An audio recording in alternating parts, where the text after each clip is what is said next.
Suburban railway के expansion और betterment के लिए एग्जीक्यूट किए जा रहे 2 प्रायोरिटी प्रोजेक्ट्स में से एक है Virar Dahanu road suburban quadrupling.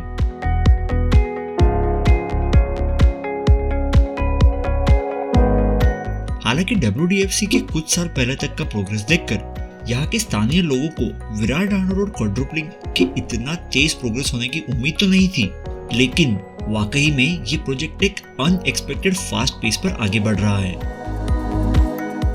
हमने इस प्रोजेक्ट के फंडामेंटल्स के बारे में पिछले कुछ अपडेट्स में तो जाना ही था। इस वीडियो में हम इस प्रोजेक्ट के करंट प्रोग्रेस के बारे में देखेंगे। तो स्वागत है आपका Virar Dahanu road suburban quadrupling project के मार्च 2024 के अपडेट में। पिछले अपडेट की तरह ही इस अपडेट को भी हम वेरियस पार्ट्स में देखेंगे ताकि वीडियोस की लेंथ एक्सेसिव लंबी ना हो जाए, क्योंकि इस बार पिछले अपडेट से कंपैरेटिव काफी ज्यादा प्रोग्रेस हमें अलग अलग सेक्शंस में देखने मिल रही है। इस बार हमें विरार से ढाणू के बीच के 9 में से 7 स्टेशनों पर नए कॉम्प्लेक्स के काम देखने मिलेंगे। अब इस या कोई भी प्रोजेक्ट के प्रोसीडिंग में सबसे लंबा डिले होने वाला पार्ट जो है एनवायरमेंटल और फॉरेस्ट क्लियरेंस, वो आखिरकार विरार ढाणू क्वाड्रुपलिंग प्रोजेक्ट को पूरी तरह से मिल चुका है, जिससे इस प्रोजेक्ट में लगने वाले मैंग्रोव्स और मार्शी पार्ट पर भी काम बिना किसी रुकावट आगे बढ़ेगा। तो शुरुआत करेंगे हम विरार से लेके पालघर तक के पार्ट को रेलकॉन इंफ्रास्ट्रक्चर और वितराग का जॉइंट वेंचर एग्जीक्यूट कर रहा है। विरार स्टेशन के रीमॉडलिंग के तहत एग्जिस्टिंग प्लेटफॉर्म 1 के अपोजिट यानी ईस्ट साइड में नए प्लेटफॉर्म का निर्माण किया जाएगा, जो नई अप मेन लाइन के प्लेटफॉर्म का रोल करेगा। मुंबई या पनवेल की ओर जाने वाली लॉन्ग डिस्टेंस एक्सप्रेस ट्रेन और ढाणू से चर्चगेट की ओर जाने वाली फास्ट लोकल्स फ्यूचर में इस प्लेटफॉर्म का इस्तेमाल करेंगी। उस प्लेटफॉर्म तथा उसके लिए लगने वाले यूटिलिटीज के लिए अर्थवर्क का काम हमें विरार के साउथ में देखने मिल सकता है।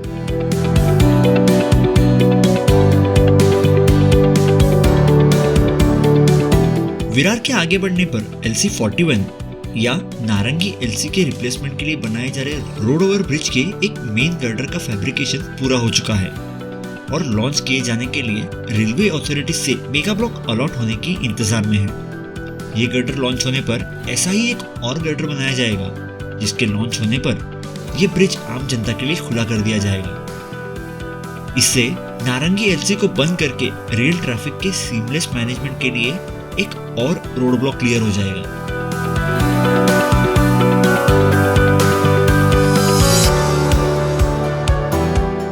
अब इस LC के आगे हमें नारंगी हिल कटिंग का काम और आगे बढ़ता हुआ दिखता है।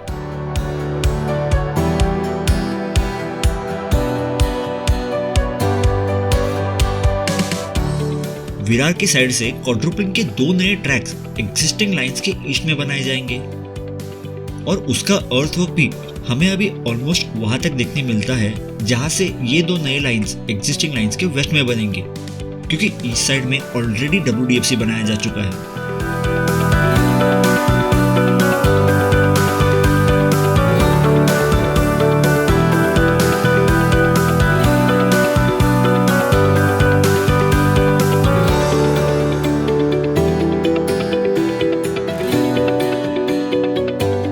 इसी पार्ट में हमें Mumbai Ahmedabad high speed rail यानी बुलेट ट्रेन प्रोजेक्ट के पियर का काम भी देखने मिलता है। L&T के द्वारा एग्जीक्यूट होने वाले इस पैकेज C3 के अपडेट के बारे में अलग से वीडियो जल्द ही आप मेरे चैनल पे देख पाओगे।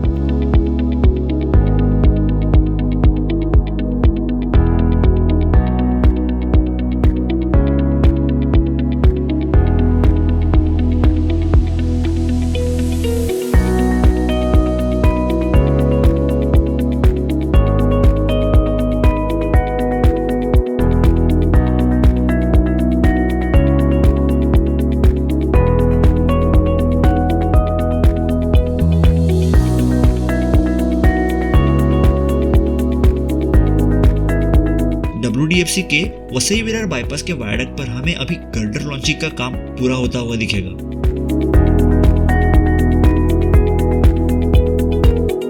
वैतरणा के पहले ब्रिज 90 तक हमें अर्थवर्क का काम शुरू होता हुआ दिखेगा, जो अब तक मैनग्रोव्स के फॉरेस्ट क्लियरेंस के कारण होल्ड पर था।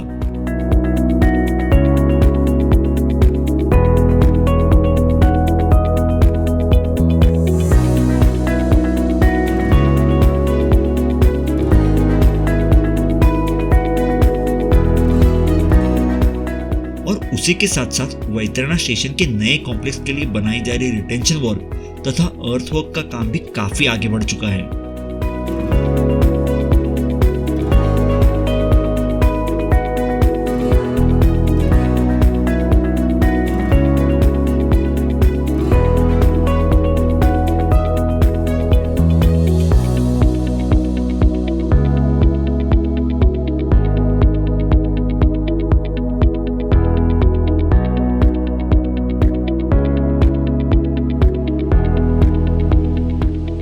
अब हम बढ़ते हैं इस प्रोजेक्ट की सबसे महत्वपूर्ण पार्ट की ओर, जो है वैतरणा नदी के 2 ब्रिजेस, जिसमें पहले है साउथ वैतरणा रिवर का ब्रिज 92। ये वीडियो शूट करते वक्त इस ब्रिज के 14 जोड़ी पियर्स और उनके ऊपर लगने वाले कुल 26 पियर कैप रेडी थे तथा 30 गर्डर्स लॉन्च किए जा चुके थे। अब ये मैंने इसलिए बोला क्योंकि जब तक ये वीडियो आप तक आएगा तब तक ये प्रोग्रेस काफी आगे बढ़ चुका होगा। इस प्रोग्रेस की कंपैरिजन अगर हम पिछले कुछ महीनों से करें तो हमें काफी डिफरेंस देखने मिलता है, जिससे इस ब्रिज के काम की स्पीड का अंदाजा आसानी से लगाया जा सकता है।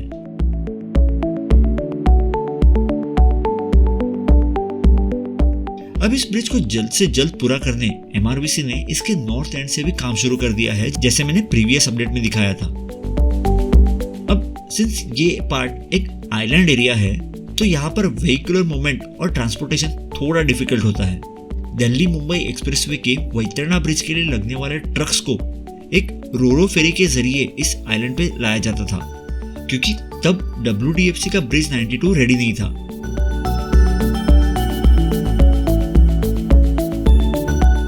लेकिन MRVC के इस नए ब्रिज के लिए WDFC का ब्रिज डायरेक्ट अप्रोच के काम आ सकता था, लेकिन इस ब्रिज को आइलैंड तक पहुंचने के लिए एक एक्सेस रोड की तौर पर यूज करने का तरीका अभी बड़ा कैजुअल है।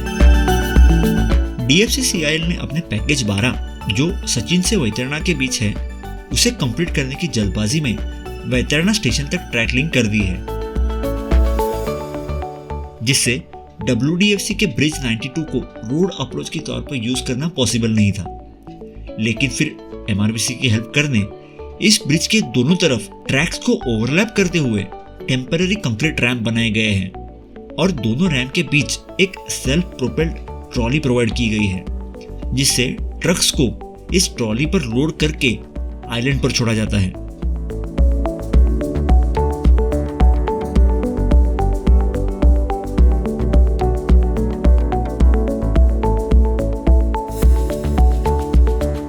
जिससे आइलैंड पर लैंड फिलिंग और अर्थवर्क का काम MRVC का ब्रिज कंप्लीट होने का वेट किए बिना आगे बढ़ाया जा सकता है। लेकिन ये ट्रॉली हार्डली 2 या 3 kmph की स्पीड पे, जो एवरेज वॉकिंग स्पीड से भी कम है, उस पर काम करती है।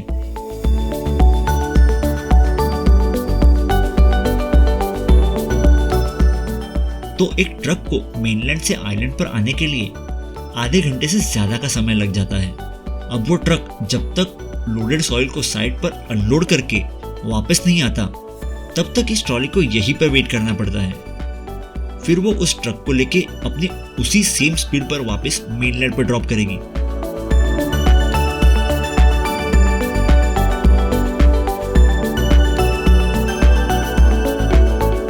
जिसके बाद दूसरे ट्रक को इस प्रोसेस में इन्वॉल्व होने मिलता है। अब अगर सिंपल वे में देखें तो इन रैम्प्स के चलते इस ब्रिज पर उन ट्रैक्स का कोई सिग्निफिकेंस नहीं बनता। एडिशनली DFCCIL मार्च 2024 में WDFC को वेस्टर्न रेलवे के सफाई स्टेशन तक ओपन करने वाले हैं,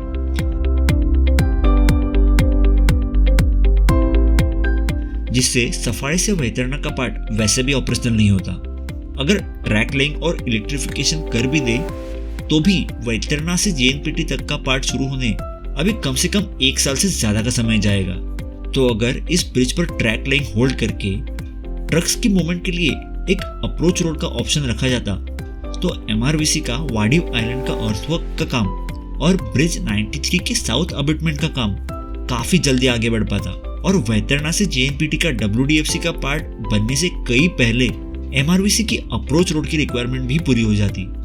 खैर, वो तरीका छोड़कर ये अनयूजुअल तरीका भला क्यों अपनाया गया, ये अब आखिर DFC अथॉरिटीज को ही पता। चलो धीरे तो धीरे सही, लेकिन वाडिव आइलैंड पर अर्थवर्क का काम आखिर शुरू हो गया। और सिंस फॉरेस्ट क्लियरेंस आ चुका है तो मैंग्रोव्स एरिया पर भी अभी काम आगे बढ़ सकता है। अब आता है ब्रिज 93, जिसके नॉर्थ एंड तक अर्थवर्क किया जा चुका है, जिससे इस ब्रिज का काम हमें अगले 2 या 3 महीने में क्लियरली देखने मिलेगा। ये वाला ब्रिज भी ब्रिज 92 की तरह 4 लाइंस के लिए बनाया जाएगा, क्योंकि एक्सिस्टिंग ब्रिज वेस्टर्न रेलवे की नई अपग्रेडेड स्पीड 160 kmph को हैंडल करने जितना स्ट्रॉन्ग नहीं रहा। तो वैतरणा साउथ आउटर से सारतोड़ी गांव तक वेस्टर्न रेलवे मेन लाइन को भी नए अलाइनमेंट पर बिछाया जाएगा। यहां से आगे न्यू सफारी WDFC स्टेशन तक अर्थवर्क का काम हमें अप्रोच रोड की तरह दिखाई देता है, क्योंकि इन्हें जल्द से जल्द ब्रिज 93 के नॉर्थ अबेटमेंट तक पहुंचना इंपॉर्टेंट था।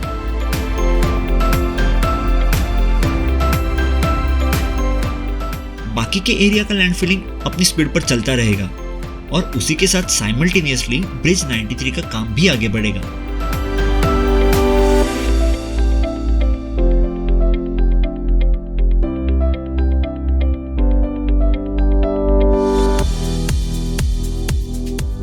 सफारी स्टेशन के पहले के माइनर और मेजर ब्रिजेस का काम हमें एडवांस स्टेजेस में देखने मिलता है।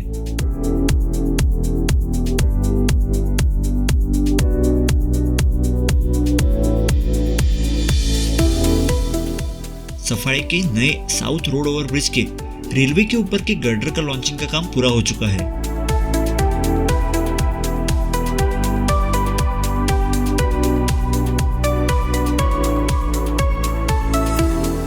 और ईस्ट तथा वेस्ट अप्रोच का काम एक स्टेडी पेस में आगे बढ़ रहा है।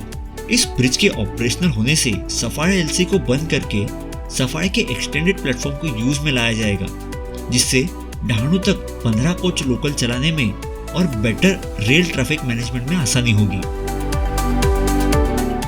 सफारी स्टेशन के नए कॉम्प्लेक्स का काम हमें अभी इनिशियल स्टेजेस में देखने मिलता है। अभी के लिए तो स्टाफ क्वार्टर्स के फाउंडेशन का काम शुरू हो चुका है। आने वाले समय में हमें नए सबअर्बन प्लेटफॉर्म का काम जल्दी देखने मिलेगा। इसके आगे के पार्ट का काम हम अगले वीडियो में देखेंगे, ताकि इन वीडियोस की लेंथ ज्यादा लंबी ना हो जाए।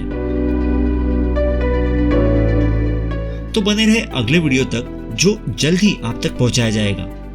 तब तक जय हिंद, जय महाराष्ट्र।